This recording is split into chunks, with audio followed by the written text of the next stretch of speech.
Welcome back to the garage. Make sure you grab yourself the appropriate screwdriver for the job, and let's get some stuff done. By order of the wife, I was told to go out to the garage this morning and play with my wood, and that I did. So, wife, the interior design of any household, decided we needed a barnwood accent wall. Well, barnwood in our area is between $3 and $7 a linear foot, and you can't find white. And that's not happening because that's still way too expensive. So, homebrew way for whitish gray barnwood. If that's the look you want, stay tuned. If it's not, then why are you still here? So, first things first.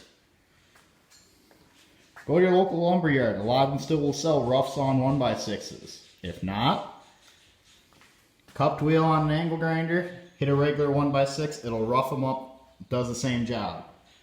But you can usually buy the rough sawn ones at the same price as a premium 1x6, so do it as you may. That's the only real tool you need for this job.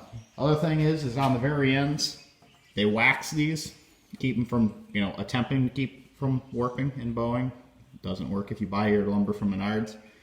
So let's take your wire wheel and hit that until you can barely see that anymore. Good enough.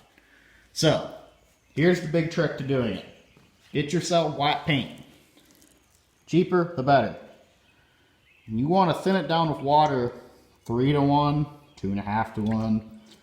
Not so it's milk, but about yogurt consistency? Runny yogurt. There you go. Yeah, accurate description. Thin it down. When you brush it on, you're going to go from your standard white. This is your first coat. Some boards might have more of the yellow come through. It all depends on what you get. So there's your first coat. You're still going to have a little bit of the grain coming through. Your second coat, it's pretty much all going to turn white. Here's the fun part. Now you get the inner pyromaniac out, and you get yourself your big weed burner out. Now lightly toast your lumber. Lightly. This is lightly toasted. This is not so lightly toasted. Go with whatever you want for your project. When I lightly toasted this one, I just ran right down the middle with the torch, brought the middle grain out, left the ends kind of nice. This one I hit everything with. You can see the knots don't get up to temperature quite as much, but if that's the look you're going for, it's what you want. So, here you go. 3-minute video, how to save yourself a bunch of money. Remember, if women don't find you handsome, they should at least find you handy. And always have the appropriate screwdriver for the job. Thanks for watching, everybody.